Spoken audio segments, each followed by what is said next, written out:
في ناس استغلت صبرك وما خدتش بالها إن للصبر حدود، وإن الهدوء مش معناه الغفلة.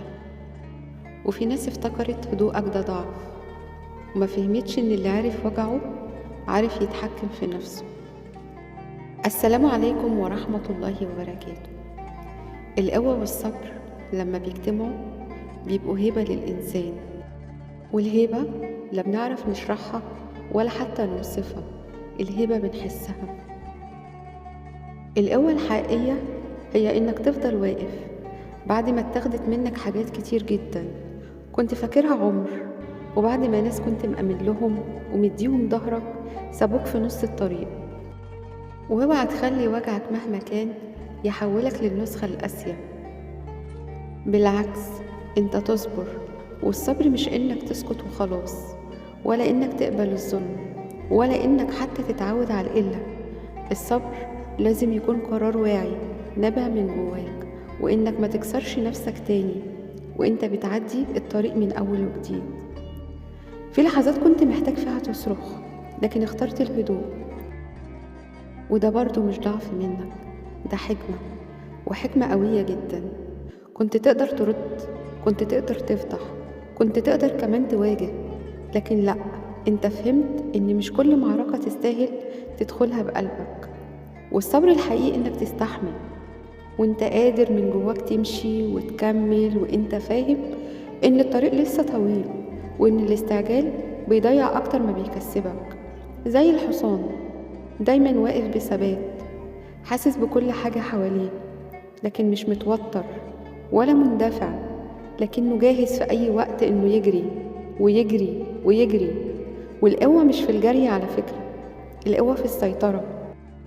والصبر مش انتظار وخلاص، الصبر لازم يكون استعداد داخلي جواك للحظة الصح اللي هتبتدي تتحرك فيها. علشان الناس اللي افتكرت هدوءك ضعف وما فهمتش إن اللي عارف وجعه عارف يتحكم في نفسه. وفي ناس تانية استغلت صبرك ده وما خدتش بالها إن للصبر حدود، وإن الهدوء مش معناه الغفلة. الصبر ما بيهينش صاحبه، بالعكس، الصبر اللي يهين صاحبه مش صبر، ده بيكون خوف. لكن الصبر اللي بجد بيحافظ على كرامتك لحد ما ربنا يرتب لك الطريق الصح. والقوة إنك ما تبقاش رد فعل، وإنك ما تسيبش حد يحركك على مزاجه. انت تختار امتى تتكلم وامتى تمشي وامتى تسكت وانت راضي، لان في وقت هتفهم ان التأخير كان حماية ليك، وان بعض الابواب لما كانت مقفولة لو كانت اتفتحت بدري كانت كسرتك، وان كل انسان صبر بقلبه ربنا قواه، قواه بروحه، واللي وثق في ربنا اكيد ما ضاعش تعبه. خليك زي الحصان، قوي من غير صوت، من غير ضجيج، من غير صراخ، وصبور من غير ضعف، حر من غير ما تثبت لحد حريتك لحد فين. علشان القوة اللي بجد مش بتصرخ ولا ليها صوت.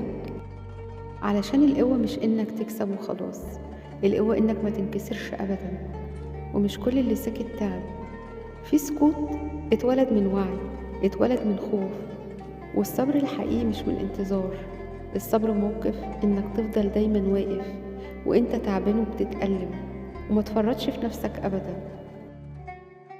لان في لحظات كنت تقدر تهد لكن اخترت تبني، كنت تقدر ترد لكن اخترت ترتقي بنفسك وتسكت. ودي اعلى درجات القوة. القوة والصبر مش ضد بعض، بالعكس، القوة من غير صبر تهور، والصبر من غير القوة انكسار. خليك زي الحصان، بيستمد قوته في هدوءه وثباته وصبره في لمعة عينيه، طول عمره واقف ثابت واثق في نفسه، واقف مش علشان عاجز، واقف علشان فاهم. مش كل اللي مشي كسب، في ناس كملت بصبر ووصلت وهي مرفوعة الراس. والصبر ما بيهينش صاحبه، اللي بيهين صاحبه انه بيفرط في كرامته علشان يرضي غيره. في وقت هتكتشف فيه ان اللي استحملته طول عمرك كان بيدربك ازاي تفضل تحت طوعه، مش بيعاقبك. لأن القوة الحقيقية إنك تتحكم مش تنتقم، والصبر إنك تثق مش تستسلم. واللي صبر وهو قوي ربنا فتح له باب ما كانش هيشوفه وهو مستعجل. خليك زي الحصان، مش بيجري على صوت ولا بيقع من أول وجع، ولما بيتحرك بتقل علشان يسيب أثر.